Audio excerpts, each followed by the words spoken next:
Hello again, this is the third video and we will talk about emotions.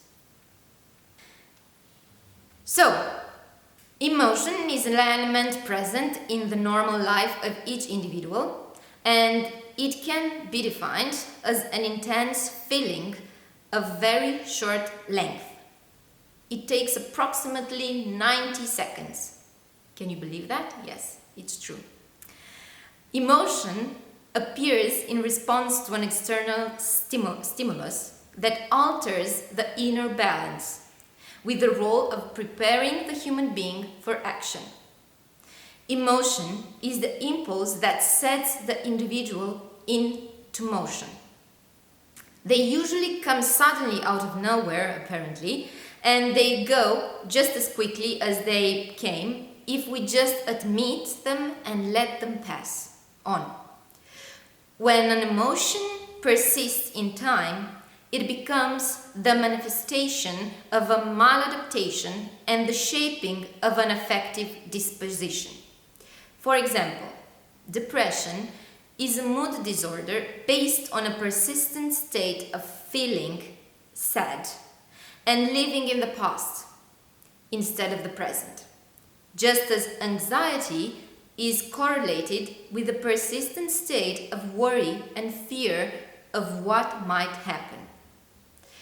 It is said that there is a series of basic emotions that by combination, depending on the cultural norms and the personal experience of each individual, give birth to many types of emotions.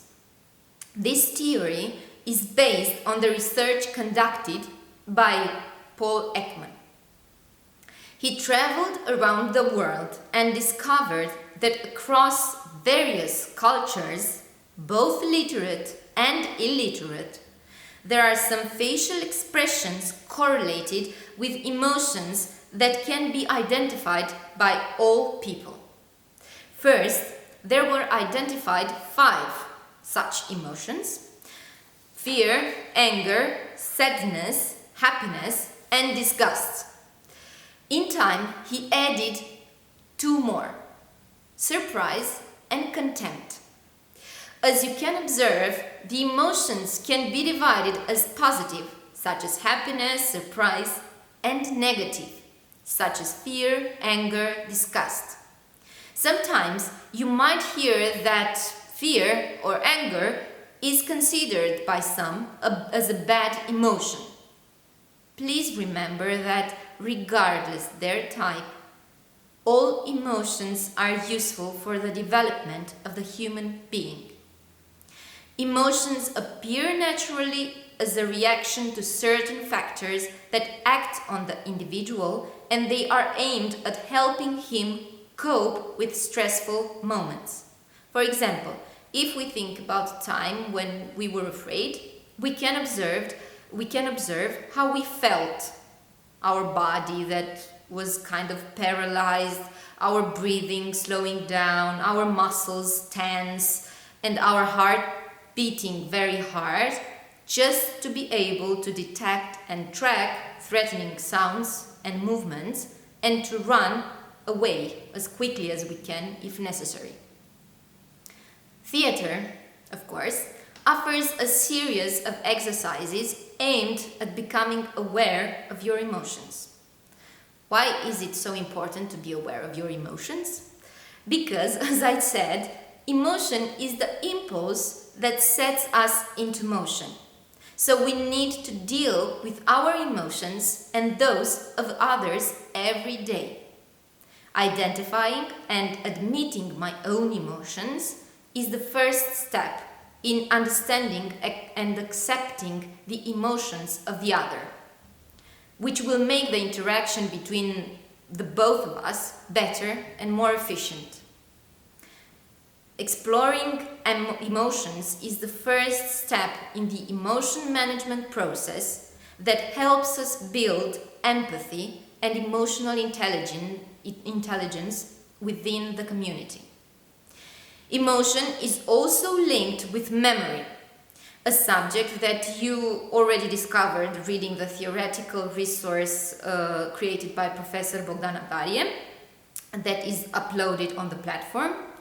She was talking there about the affective memory, a concept developed by Stanislavski and used afterwards by Lee Strasberg. How does this process work?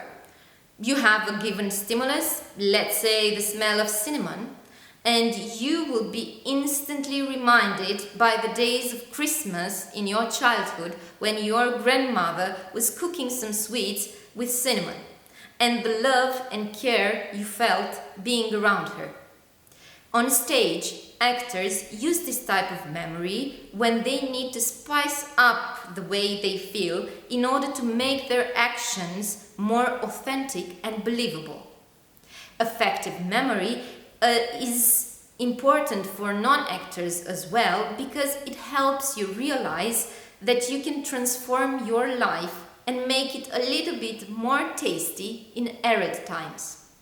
For example, during the lockdown, I would prepare myself on weekends, on some days of the weekends, a Hugo cocktail that would remind me by the happiness that I felt when I was visiting some years ago my aunt and uncle in Germany.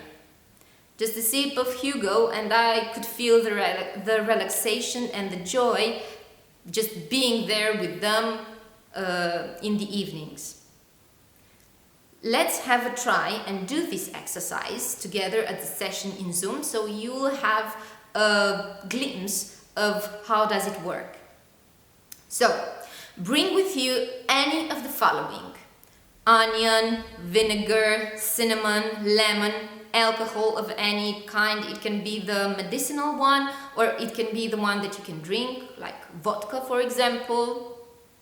Also, think about two stories. One that is real, from your experience, and one imagined. The real story must be a spectacular one and quite hard to believe.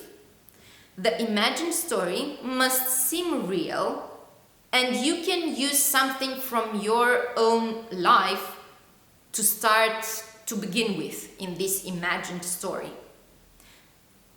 So, see you soon and bring these resources with you. Bye!